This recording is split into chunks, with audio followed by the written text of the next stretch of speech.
Boleh ke saya dapat loan beli rumah ni?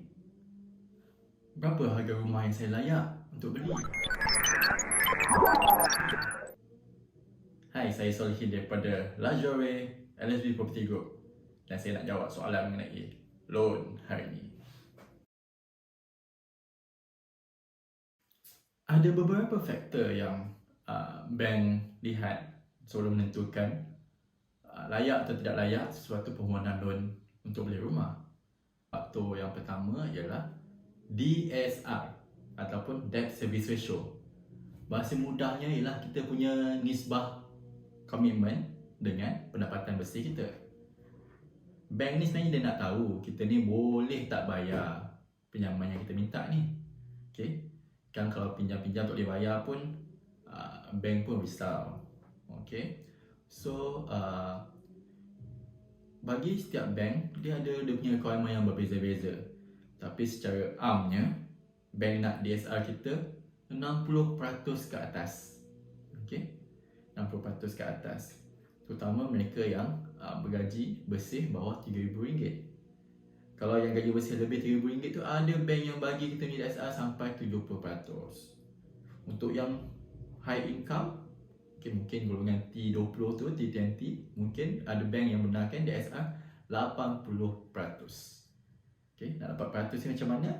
Formula dia mudah. DSR sama dengan komitmen kita bahagi dengan pendapatan bersih kita. Pendapatan bersih ni ialah kita punya income, pendapatan, tolak dengan EPF, SOSO, income tax kalau ada, okay, tolak semua tu, dapatlah pendapatan bersih kita. Okay, net income. Okay, nak dapat daripada situ kita boleh kira berapakah maksimum komitmen yang kita perlu ada. Okay, contohnya kita bagi buat contoh Ali, dia punya pendapatan bersih dia RM10,000. Okay, RM10,000. So tulis kat sini RM10,000. Okay, RM10,000.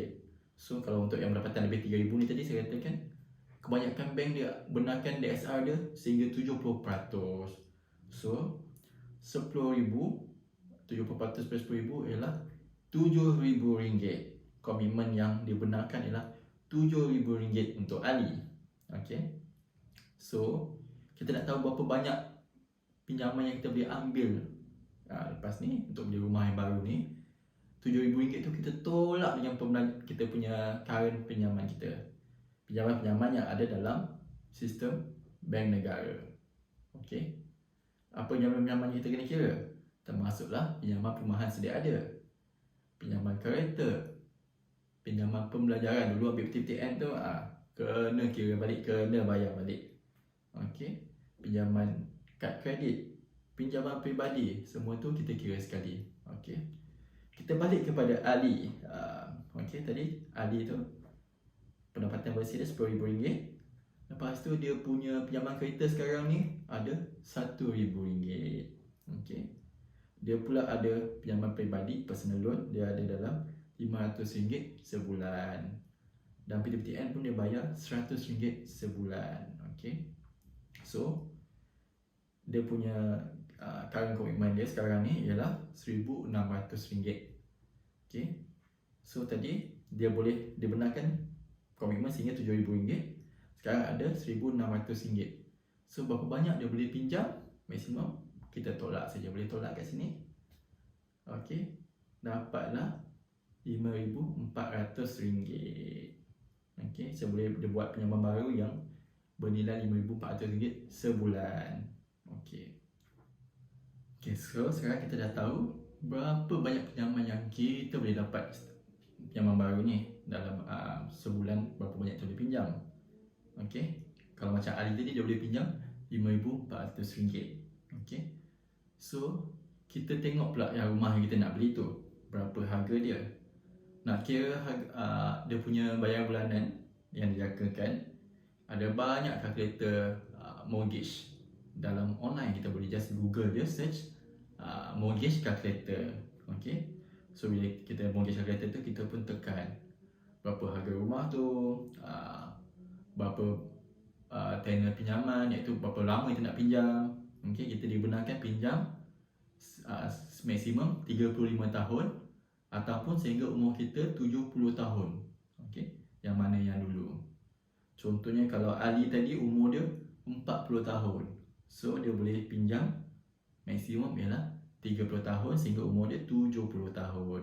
Okay, so kita masukkan berapa lama pinjaman tu, dan kita masukkan juga interest rate yang dijangkakan. Okay, so sekarang kebanyakan kita pun kena tengok mengikut rate terkini. Okay, so kalau macam sekarang ni mungkin kebanyakan bank boleh bagi rate daripada 3% sampailah ke 3.2%. Okay, so kita pun masukkan rate tu, kita pun klik saja dia dah boleh kira berapa expected bulanan tu. Okay, so kalau macam tadi Ali tu dia nak beli rumah yang harga 1 juta, lepas tu dia dah buat kira-kira, dia dah tengok bayaran bulanan tu dijangkakan dalam RM4,500. So memang cukup, lebih rendah daripada yang maksimum yang dibenarkan tadi. So dia dah ada harapan untuk dapat loan ni. Kenapa saya kata ada harapan? Belum tentu pasti lagi, sebab dia ada faktor yang kedua. Faktor yang kedua ialah dia panggil NDI, Net Disposable Income. Okay, ni bagi bank dia sebenarnya dia nak tengok kita ni boleh tak hidup lepas dah ambil pinjaman ni, dah kena bayar pinjaman tu dengan pinjaman yang lain tu, ada tak duit return untuk hidup lagi. Okay, so cara dia mudah saja. Total kita punya komitmen tadi termasuk yang pinjaman baru kita nak buat tu. Okay, lepas tu kita punya income tu kita tolak dengan total komitmen tu. Okay, so kalau macam Ali tadi, katakan dia beli yang rumah 4,500 tu, dia punya pinjaman sedia ada, komitmen sedia ada ialah 1,600. So total ialah 6,100 komitmen dia. Okay, income bersih dia 10,000. So 10,000 tolak 6,100, dia ada NDI, Net Disposable Income 3,900. Betul pandai saya tengok. Saya dah boleh teka dulu sebelum tulis. Okay, so 3,900. Bagi kebanyakan bank dia nak yang mohon tu, kalau yang duduk di bandar dia nak kena ada NDI, Net Disposable Income at least 1,500 untuk satu nama, untuk satu permohonan. Okay, kalau kita combine loan, kita suami isteri combine, so dia nak ada RM3,000 NDI. Bagi yang duduk di luar bandar mungkin bank boleh terima RM1,000 NDI untuk seorang.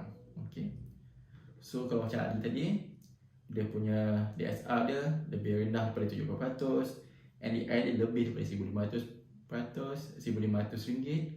So dia ada peluang yang tinggi untuk dapat loan. Okay, so layak tak dia punya pinjaman? Okay, ada lagi faktor lain yang bank tengok. Dia tengok kita punya rekod pembayaran loan yang lepas. Okay, sini selalu dia panggil SICRIS. Bank-bank ni dia akan check dengan rekod bank dia dan sistem, dia tengok ada tak yang kita bayar lewat ke, atau ada yang pinjaman tertunggak ke. Okay, kita punya pinjaman perumahan sedia ada, pinjaman kereta, PTPTN, selalu terlupa nak bayar tu, so bahaya kat situ. Pinjaman peribadi, credit card. Okay, so semua tu dia akan tengok dalam rekod kita. Ada tak yang bayar lambat ataupun tertinggal nak bayar. So kalau ada, mungkin kita punya harapan dah berkurang kan. Okay, bank juga tengok kita punya status pekerjaan kita ni, memang dah confirm tetap ataupun kita masih under probation lagi. So kalau dah confirm tetap tu, kita ada harapan yang tinggi untuk dapat pinjaman. Okay, kalau yang bekerja kerjaan tu, dia nak at least 6 bulan. Okay, so kalau semua dah okay, DSR okay, NDI okay, rekod you cantik, tak ada yang bayar lambat, tak ada yang bayar tertunggak, you punya status pekerjaan pun memang dah tetap, okay, permanent. So InsyaAllah kita punya loan ada harapan tinggi untuk lepas. Okay, dia ada beberapa faktor-faktor yang bank tengok juga. Contohnya kita punya industri pekerjaan, terutama tengah-tengah musim COVID ni, pandemik ni. So ada setengah industri yang bank dia kurang, boleh katakan kurang gemar untuk luluskan. Sebab mungkin anda adalah berisiko tinggi. Industri yang anda ada dalam sekarang ialah berisiko tinggi untuk bank. So, harap ini dapat membantu untuk nak agak-agak berapa banyak pinjaman yang boleh dapat, ataupun boleh tak lepas pinjaman nak beli rumah yang dah usah tu. Okay. So, sampai sini saja untuk kali ini. Jangan lupa subscribe dan follow. Terima kasih.